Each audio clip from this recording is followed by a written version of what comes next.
Good afternoon, everyone, again. How is everyone? Isn't it a gorgeous Santa Maria day? I'm Kathleen Sullivan, and I have the pleasure of serving as the Vice President for Post-Acute Services for the Dignity Health hospitals here. And as part of that, I've had a long time engagement in trying to bring our work forward on solving our behavioral health crisis in this community. So I very, very much am happy to be able to be here today and for our discussion we're going to have today. So thank you again, and for being at this beautiful home of Mike and Yvonne Bealey. Could I give a round of applause, seriously? Thank you so very much, Yvonne. It is just gorgeous out here. Sort of what I have a vision maybe I could create in my own backyard, but it hasn't worked yet. We're excited now today to share you more details about these plans for behavioral health services. But first, I'd like to express my great appreciation for your individual interest and for your involvement in the Legion of Marian. We are stronger together, as you know, and we are capable of making a great impact in our community. Our very special thanks to Kim Jeffers and Lisa Westner and Janine Westner, our founding and charter members, for establishing the Legion of Marian, and to all of you here today, allowing this group to grow organically with deeply rooted women who want to make an incredible positive impact on our community. Before we get started today, I did see Kim somewhere. I see you now. I'd like to ask you to come up and say a few words.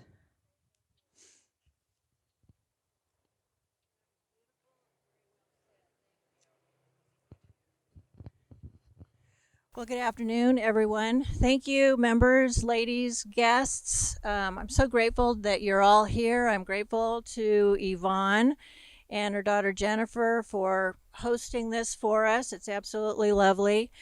This is actually our second quarterly meeting. The first one we had at Mission Hope, and the subject matter was the need for a lung cancer detection software program. We're so excited to hear Dr. Kettler talk to us about the needs of behavioral health. So many of us, including myself, have been touched with a family member in need of help. And I think collectively, this Women's Giving Society, I have a vision that all of us become so much more well-informed. Marian Regional Medical Center is a regional medical center. It is our hospital, and it is growing. Our community is growing, and we have needs like you can't even believe. And as I've gotten into this and heard different people speak, I'm learning more and more, and I just want all of us to share this with our loved ones and our peers, really. I do want you to know that, again, this is our second quarterly meeting. Our third quarterly meeting will be on December 8th at Angelica Gutierrez's home, another subject matter, no doubt very important for the hospital. So I invite you to come, and following the third quarterly meeting, we will have a year-end celebration announcing our award-winning vote, and that will be a co-ed function. So I just wanted to plant that seed and let you know how the Legion of Marian has been designed. And we ask for your membership and your continued support, and we ask that you share this with your loved ones and your friends and bring more guests. Thank you very much. Thank you, Kim. Thank you so much. And as is our tradition at Marian Regional Medical Center forever, a blessed tradition, is that we begin our conversations and our gathering together with a reflection and prayer. So Sister Meg Keeler and Sister Pius Falstrom, back there behind Justin, I can see her, are going to share a story and a reflection prayer with us. Meg. Thank you. I am going to, this is a prayer of Francis, since it's been so close to the Feast of St. Francis, that I would just give this as a reflection. We start in the name of the Father, and of the Son, and of the Holy Spirit. Amen. We adore you, most holy Lord Jesus Christ, here and all the churches in the whole world. Francis prayed this when he was in the woods with his friends, reminding them and us that Jesus secured us. Whenever 2 or 3 are gathered in my name, I am in the midst. And also, the kingdom of God is among you. So we can pray with confidence. We adore you, most holy Lord Jesus Christ, right here among us. Lord, make me an instrument of your peace. Whenever you announce peace with your lips, be careful to have it in your hearts. Most high, glorious God, enlighten the darkness of our minds. Give us right faith, firm hope, and perfect charity, so that we may always and in all things act according to your holy will. The Lord bless you and keep you. May he show his face to you and have mercy. May he turn his countenance to you and give you peace. The Lord bless you. Amen. Thank you, Sister Meg. Sister Pius? Yes. Can everybody hear me? I have a rather loud voice. I taught for many, many years. I have shared before about a couple of our sisters, but this time, because we're so close to the Feast of St. Francis, which was on last Friday, October 4th, and because we have that beautiful statue of Francis and the Wolf, which is in front of the hospital. I hope you've all seen it. The story behind that is the story of Francis and the Wolf of Gubbio.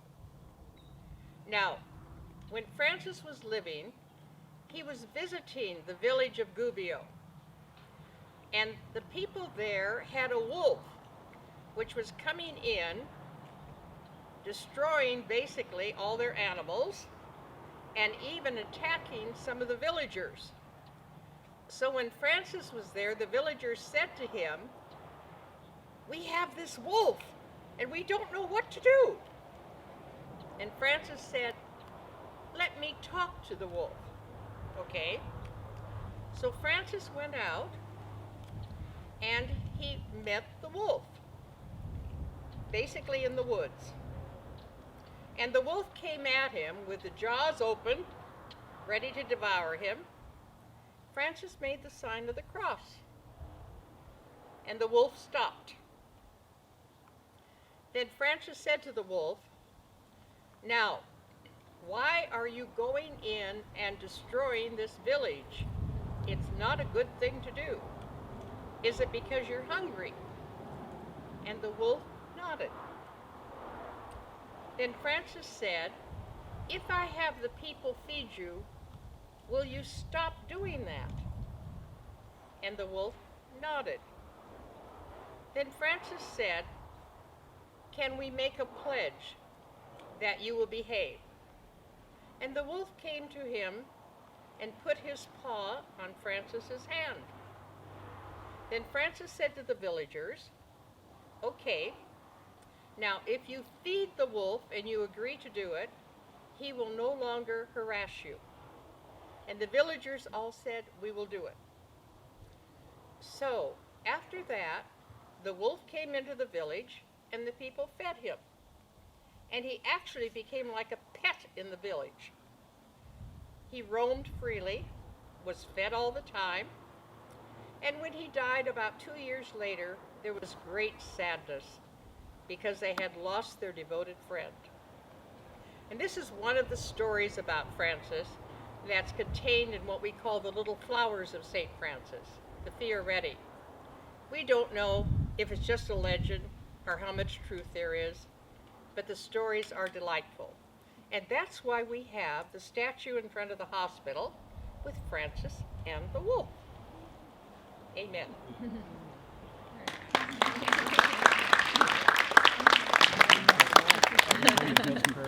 Thank you, sisters. I would urge you, if you haven't come in that front entrance of the hospital and taken the time to look at the statue. It was selected specifically because of the messaging that Sister Pius shared with us today. A very, very compelling image of Francis. You see many images of Francis, but that one is particularly special to the sisters and to us. It's a beautiful statue. Right now, I'd like to invite Christy Streeper up to share with us. For those of you that were able to join us at our gala in August, Christy was there to share some of her experience. She was so compelling, so insightful, and passionate about what she has to share with us that it was just terribly important to bring her here today. Thank you, Christy. Thank you, Kathy. Watch this.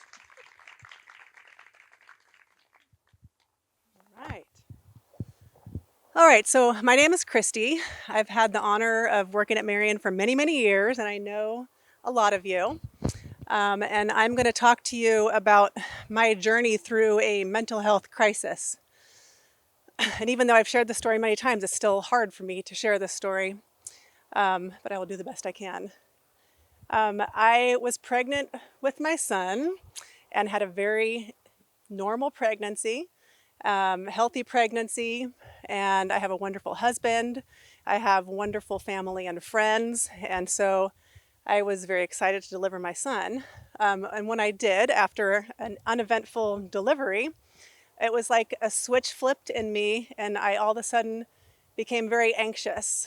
And I know that a lot of first-time mothers can become very anxious. I was nervous. Is he breathing, is he hungry? Did he poop in his diaper? What is it? I was very on edge, but it quickly slid into things that were past maybe what would be the normal anxious motherhood type things.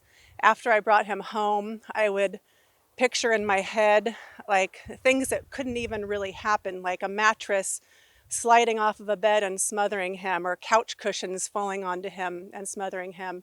Or when I gave him a bath, even though I had the little plastic bathtub in our bath, that I would somehow gouge his head on the nozzle.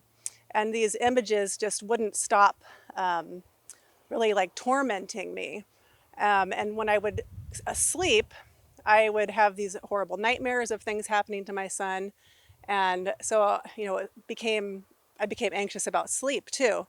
Even though my son was sleeping fairly well, I couldn't sleep. I was laying awake, and when I did fall asleep for an hour or two, I would wake up with these, horrible nightmares that had happened.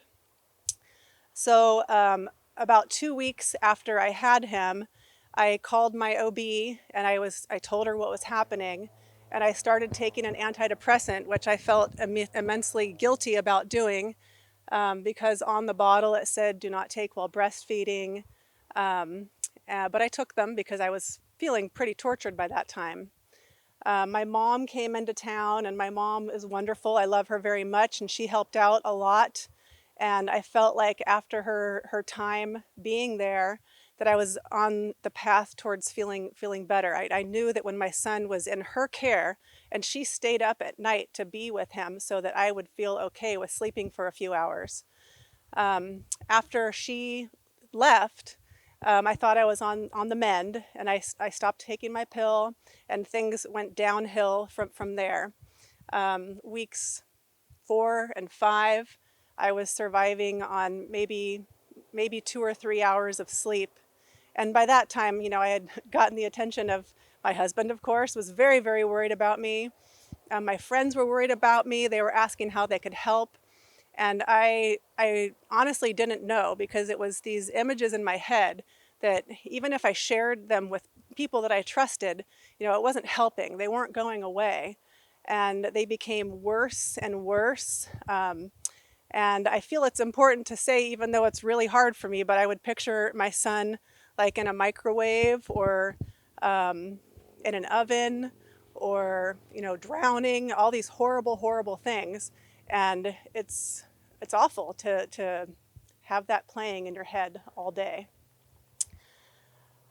So my friends and my husband, my family, they were trying to figure out how they could help me. And they encouraged me to tell my OB. I think I went back to my OB, and then I went to the ER, And the doctor there, I was hoping to get knocked out. Like that's how awful it was in my head. I wanted to be knocked out. And he told me, things that weren't very helpful. Sleep when the baby's sleeping, exercise, eat right. And I'm like, I'm a dietitian, I know how to eat right. So it was, sadly, it wasn't helpful. And then another week went by, and it just kept getting worse. Instead of me seeing my son in those horrible situations, it became me putting my son in those horrible situations. And I mean, that's just the worst thing ever. As a mother who loves her son, I couldn't stop seeing myself doing those things. And it became like urges, almost like voices telling me to do those things. And, there was one night that was just the worst, where I was at my friend's house because everyone thought that it would be better if I was sleeping away from where my son was. And my friend, I woke her up in the middle of the night. I was just kind of rocking back and forth. And I, at that time, had kind of thought, well, if this is how, I don't want to hurt my baby, I will just kill myself instead. I mean, it was not rational, but it's like, that's what made sense to me at the time. And again, I'm going to call them voices. It was like urges in my head telling me how to do it. And so my friend that I was at her house, we called my other friend who is an ER nurse, and she took me to the ER and said, I'm not going to let them discharge you, Christy, until there's a plan in place. So I went to the ER, and at that time it was very different. I don't know, maybe it was a different time of day. It was the morning instead of the middle of the night at the other time. But there was a mental health professional there that I talked to. And I remember him telling me two things that were very important. It's not your fault, and this doesn't mean that you don't love your baby. And that was what I needed to hear. And he told me that I was going to be going down to the mental hospital in Ventura. And I was really the happiest person ever to go to a mental hospital because I wanted help. And thank goodness for psychiatric medicine. The very first night, I know it's not always as lucky as that, but the very first night that I was down there, I was put on a medicine that helped the first night. I slept, and I was almost crying tears of joy. When I woke up, it was 5 o'clock the next morning, and I couldn't believe that I had slept from like 10 to 5 or something like that. And I was there for a week, and each day it got a little better. And by the time that I was done, came back home, and it was like a very sweet homecoming and reunion with my baby and my family. And it's been, I do have another child too, which people are always like, what, you had another child? But that was planned, and I was under the care of a psychiatrist after my first one. And I slowly weaned off the medication over 2 years, really. And then with my second one, it was decided that I would go right back onto those medications after I had him. And it was like night and day. I mean, I had no problems with those images, the sleeplessness, no problems after my second baby. It really was a totally different story. So thank you guys so much for letting me share. And I'm honored to be your guest. Stay here a minute. Thank you, Christy, so very much. I don't know about the rest of you, but for me, listening to her, it puts such a real, I can identify with it. I get it, and I want to do something about it. But I wanted to ask if anyone here had any questions for Christy while she was here with us. Okay, that's great. Then I thank you, and she's here for a bit longer, right? So talk to her. Thank you. Sidebar. Thanks, Christy. And now let me bring up Dr. David Kettlar. Dr. Kettlar has become our healthcare professional expert, face of the problem, face of the solution. So thanks for being here today. Thank you, Kathy. I'm really glad to be here today and really appreciate the opportunity to talk more about this issue that we really want to get the word out on about mental health care and behavioral health services, but also, and thank you to Yvonne and her family for hosting us here. I had several things I want to say, but when Christy brings up some points here that I realized listening to her again, to imagine what she went through. And I can outline for you how our current system failed her and in the early stages, and how we still have gaps that we can really make a big difference on. And I think about that all the time when she describes what she went through. How do we engage people early on as crises are simmering or getting close to building to a point where it becomes so obvious? And right now, our system has this dichotomy of, in our local mental health care, the issue is it such a major crisis that you need to be put on a hold and go somewhere and be taken care of? Or we're going to give you a referral to talk to somebody maybe later on, and good luck. Hopefully you can find somebody to make an appointment with. We need to do the in-between. Imagine if Christy had gone in on that first ER visit and we recognize this is a mental health issue. All of us have mental health issues. All of us have mental health that it goes up and down and varies it. And when we are in times of need, let's start to engage and pull Christy in and say, you know what, here's some resources here that we can get you to right now. And we call that in medicine a warm handoff, as in not just giving somebody a piece of paper or a phone number, but giving them a situation where we're going to say, from here today, we recognize this is going on right now. Now I'm going to have you go here, or someone is going to take you there or help get you there. And so that's what we're talking about really doing locally for our community. And I don't think I need to tell this group about how much has been in the media and about how the incidence is increasing of mental health issues in our communities, starting with adolescents and very young age right now. To quote some statistics, I like to give those, but I won't go too hard on that. In our emergency medicine journal, they looked at 2009 to 2015 behavioral health visits in ERs. For adolescents, they went up like 60%. For adults, they went up close to 45%. And that's the trend we've been still going through and we're seeing. And, a lot of people ask, what are the issues or the reasons for this?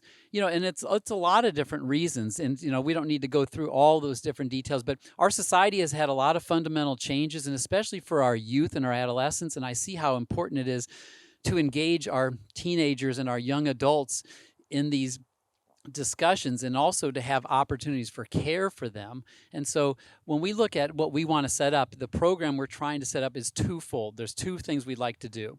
One, in the longer term, is get inpatient mental health services in Santa Maria. And all of you probably are aware of, the old Valley Hospital and the Marian West campus there. With those buildings being donated there now, we have a golden opportunity to have a campus where we can do this type of thing.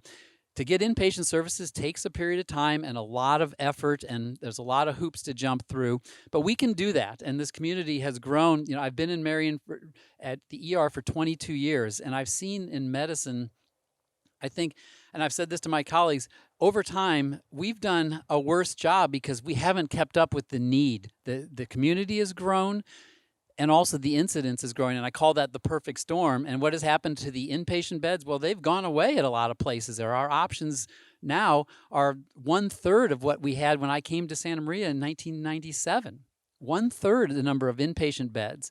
And so that's where we look at the other portion of this is, yes, we'd like to get inpatient beds, but a crisis stabilization unit is a place where someone like Christy could have gone for a day or so, that early first ER visit. Imagine if she was having the opportunity to talk with some therapists and have a setting that is much more conducive to getting her some rest and focusing on what's going on and letting them know that it's not her fault, that there's something going on medically here. We have a lot of different new treatments and new medicines that are coming about, and we need to start employing those here locally and get those options for our patients. And so what we'd like to have in the first phase is a crisis stabilization unit.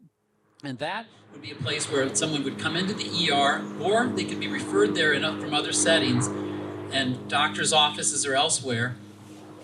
Make sure that there's nothing that we need to treat in the hospital. And vast majority of cases, there is not. most patients, when they come in with a crisis, we do what we call as a medical clearance, and we see them. But that's a very simple, easy thing to do in most cases there.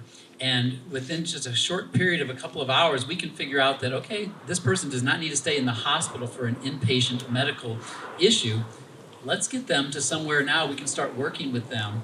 And a crisis stabilization unit is a place where that unit, by being there open 24 hours a day and taking care of people, when it's in your community, it starts to connect with all of the resources in the community. And a lot of us, especially in the setting here today, think of, we have extended families and we have a network there. And Christy thankfully had family and friends to help her with that. But imagine some of our citizens in our community who don't have those kind of resources. And what are we doing right now? They come into the ER, we're doing the best we can for them, but we're having to send them hundreds of miles away for care. And Christy had to go close to 100 miles away to get care. And imagine that setting of, there's a newborn baby, there's the first baby, there's a family here. How do you engage the family in their care? And so that's why, seeing this issue continue to increase in frequency, we need to do this here locally in our community. The other stats that I talk about are, and I think if everybody just thinks about their family and their loved ones and their friends and their network, this hits everybody. This hits all functioning segments of our society. And it hits without warning many times, and Christy gives us that example there. These are very treatable conditions. There's a lot of misconceptions out there that when we do a cause like this, we're going to be addressing the issue of the homeless patients and the substance abuse patients. Those are very important issues and very important things that we need to fix in our society.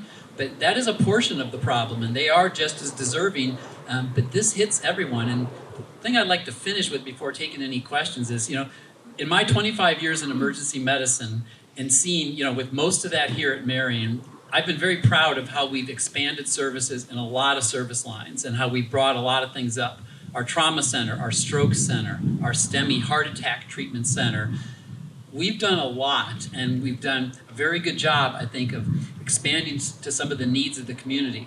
But this is an issue that hits every family at some point, and there is the need for care. And I can tell you that amongst all the causes there, this is probably the one that I think is probably the most important to get into our community. And I think that this will really, truly make us a regional medical center where we can start to take care of. I look at how many transfers we sent out of the community. And we've been very proud that as the new hospital opened 7 years ago now, been a long time, more transfers are coming in really than going out many times now. And that's a really nice thing to see. But I can tell you that the behavioral health, mental health transfers we send out, it'd be nice to have a lot of them stay here in the community, and I think we'll see that their care level will improve and their functioning, and also just helping our own community and our families. So I'd like to leave it at that and ask if there's any questions anyone has. And my wife's here today. She can give my cell phone out when I have to step out later on. So I'd be glad to talk to anybody, privately or in other settings about what we're doing in Santa Maria and how we can, engage our community, because we really want to get the word out.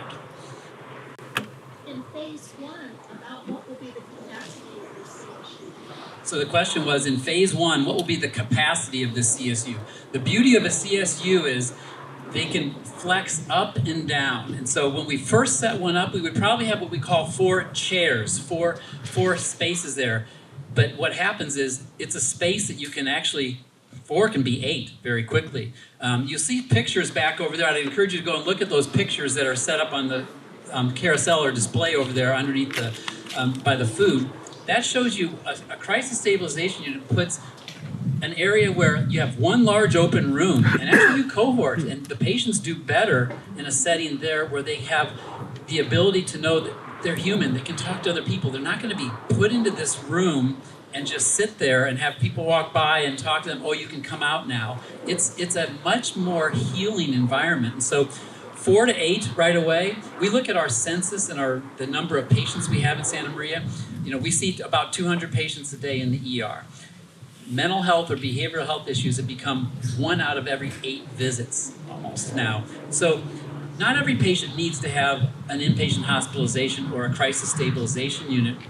But every day, we have 2, 3, or 4 patients out of those 200 that would benefit from not just coming into the ER and going, okay, you don't need to be on a hold, but let's get you some more care that's a little more ongoing there. And when some of these crises are starting to simmer, think about how people are reacting to that. Does it really work to help keep that at bay by saying, see this doctor in 2 days and go in for an hour appointment or a 2-hour thing and get started with that? In some settings that works, but in a lot of settings, these patients would benefit from pulling them in and engaging. So 4 to 8 right away, and we can see after that where we go with that.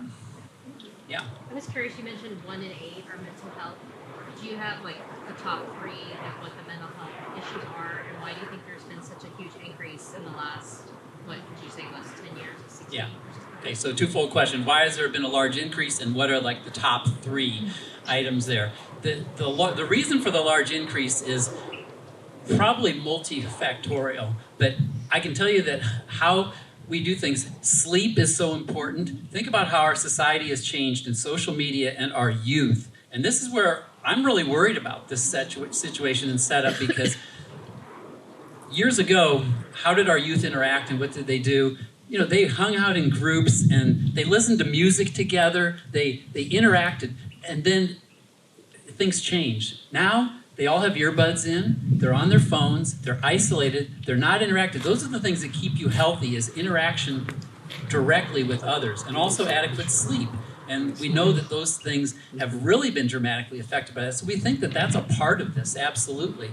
And we're becoming more aware, and I think we're talking a little bit more about it now. And so a lot of times these conditions were not diagnosed before. And to give you another reason for a long answer, in every given year, 1 in 5 adults has a mental health issue that would benefit from care.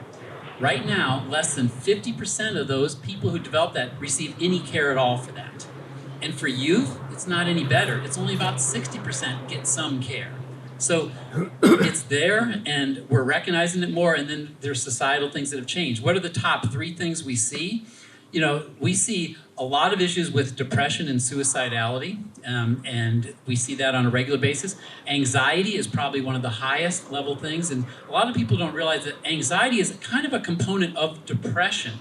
And there's and you'll see that people sometimes are on medications that kind of cross over, and you think, oh, that's a depressant, but they have anxiety. And so those are the top things we see. But then you go down into the categories of some of the more serious, pervasive, and consistent chronic mental illnesses, bipolar disorder, schizophrenia. And so the fact that we don't do a good job managing those patients there, they become higher utilizers of our ERs and our hospitals because we have not done a good job in the outpatient realm. Those are both very manageable and treatable conditions there, but they need a network around them, a safety network to keep them, safe in that zone. So hopefully that answers your question.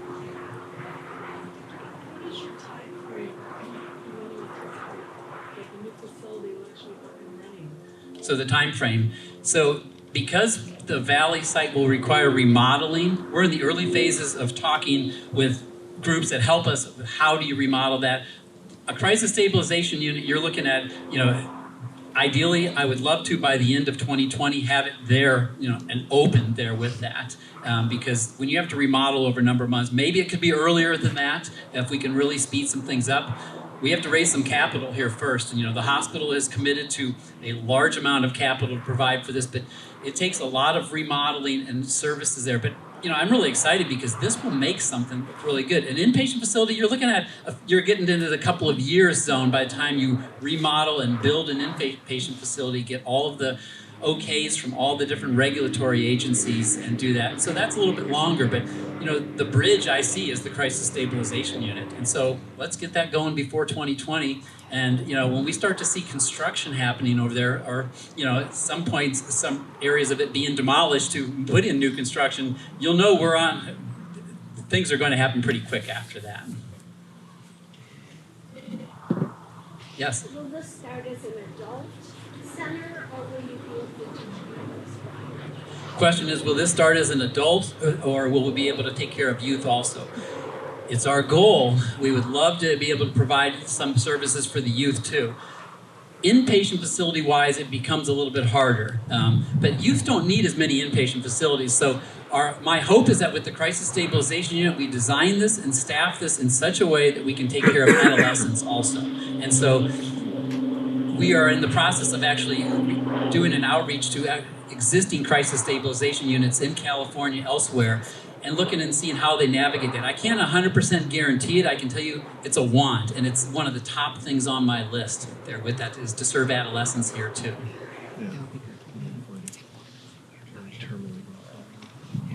So once you get up and running, how many psychiatrists and support staff do you have on these people? And do they do medicine management, or are they strictly psychiatrists for the counseling? So the question is, once we get up and running, how many psychiatrists do we expect to need, and what kind of other support staff will we have, and what kind of medication type management will they do? So 4 to 8 chairs for crisis stabilization unit really only requires a couple of psychiatrists to actually manage that unit. There's numerous more, and these are generalizations, but you would have 2 or 3 times that number of therapists.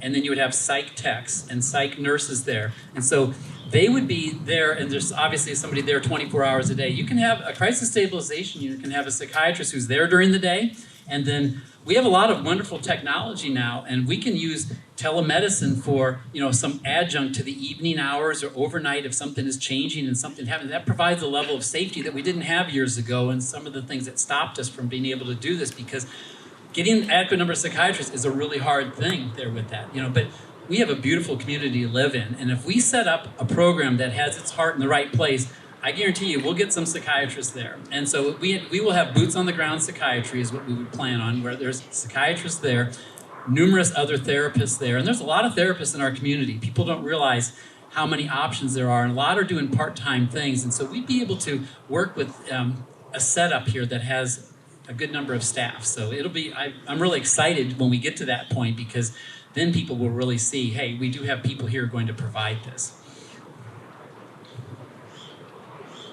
I think I saw another question over there. Dr. Catalar, I don't know if it's finalized, but can you give the group a sense of how much this is all going to cost? The question is to give you an idea of how much this is going to cost.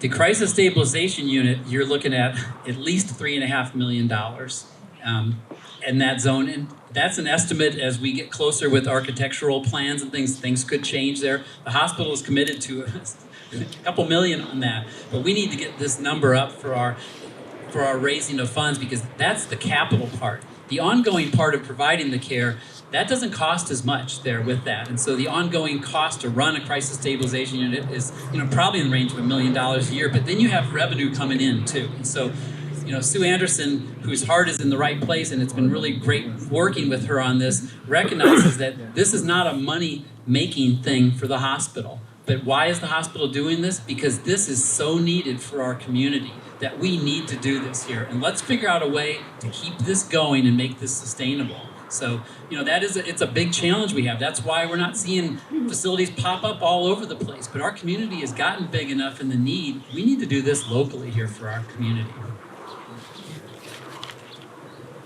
Oh, another question over here. How long will someone be able to stay in the CSU? A crisis stabilization unit, and there's a lot of confusion on that you'll hear from different people. Oh, well, they can only stay 23 hours. They can't stay. That actually has to do with billing. Just like at Marian in the ER, how long does a mental health patient stay? Until they're safe to go.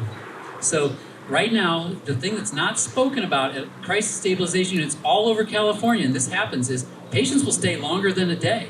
When you have staff intensely working with someone, and you have private treatment areas, you have public areas, and you have a milieu that is working them with social workers and maybe even with substance abuse counselors, you can work with them longer than a day. The average stay at most CSUs is about 16 to 20 hours. And so once you get to a steady state and you start taking patients in earlier on, before it's so out of control, think about that, and you can engage with the resources they might have, or their family or their network, as well as what you have in the community. Most stay 16 to 20 hours, and that's what you'll see. But there will be times patients will stay more than a day. The hospital just won't bill for that. the billing can only happen, and that's how the state has set that up, that the billing can only occur, depends, in some communities it's 20 hours, and some it's 23 hours. And so there's a limit on how much you can bill. It's kind of like the observation status we use for inpatients on the medicine side, for those of you in medicine there. It's kind of along those lines. There's a lot of convoluted rules on that, but it's billing. We're not going to let billing get in the way of what is the right thing to do for these patients, just like we don't right now, actually, in the ER, what we're doing. So.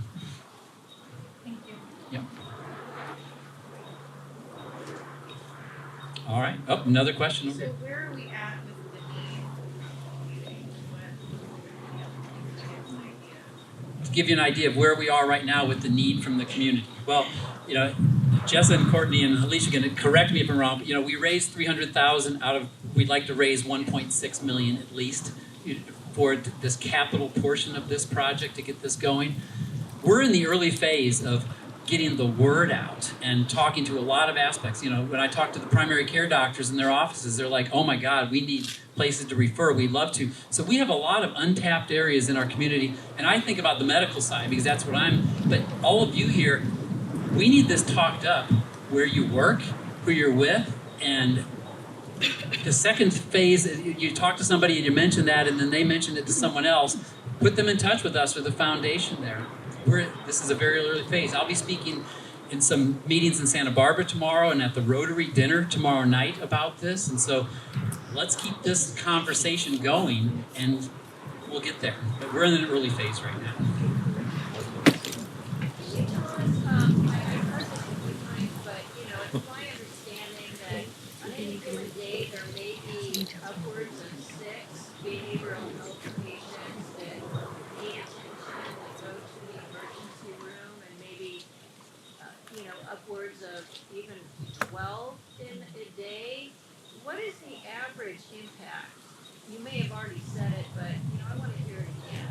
I didn't say it here today, so you didn't miss it. And what Kim is referring to is what is the average day at Marian right now for behavioral health patients? And I think you're referring to the patients who are on holds, who have been evaluated, and we need to get them to an inpatient facility, but we don't have a bed for them. We average 2 to 3 patients every single day on a hold. Yes, there's a few days where we have nobody there. I can tell you that's a very significant minority. On those days where we don't have a hold, I guarantee you we've had several patients come through that have crises in the early phase or something going on that we've given referrals to. But yes, we've had it at times before our ED expansion, which a lot of you helped us with. We had 32 beds. We had 12, 13 patients on holds at once. And so they stay right there. That's the only safe place for them. It's not appropriate or safe to put them upstairs in the hospital where we have staff that are even less used to dealing with mental health emergencies, try to deal with the patient, and also to try to place them, which is a really time-consuming thing. So every day we have holds, and that's what we've talked about. If there's 2 to 3 every day on average who are in our ER waiting, I've said to the county that we're working with to partner with, let's use that hold time and do something during that time. That's what a crisis stabilization unit would do. So we know that we have 2 or 3 holds. Let's just clear them and shift them over to the CSU, and we'll go from there. Okay. All right, any other questions? Well, thank you again for the opportunity. I really appreciate it. And look forward to more conversations on this. Thanks, Dr. Kellogg. I think every single time I see Dave at meetings, of course, while we plot and strategize and what are the next steps and construction and all these things. But every time I have a chance to listen to you, I learn something else or get a different insight on something. So thank you very much for being here today. Also, I wanted to mention before we close the program part of it is the pumpkins and the table floral decorations. Yvonne's daughter, Jennifer Valdez, did these for us out of the generosity of her own heart. And there she is. I'm looking around for you. Thank you so much for these. I was sharing with her earlier when I was like, these are so cool, especially the pumpkin ones. I had seen images of them, but not having any skill whatsoever in that area. They just seemed amazing to me. So that was amazing. Wonderful. Thank you again to Yvonne and Mike for putting together and offering up your home for us today. And my thanks also on behalf of all of us to Kim and to Lisa and Janine for inspiring our group that's now come together. There is nothing, and you all know that, more powerful than a bunch of educated, passionate, visionary women, right? To bring this kind of support to the table for such an important cause. So get your friends, let's expand the membership by double, and let's get our arms around being a big part of creating this solution. So again, I thank you all very, very much. Enjoy the rest of the afternoon. I think there's probably plenty of food. Who catered? It was wonderful from what I heard. Field to table. Always good. So wonderful. Thank you. Enjoy. Bye-bye.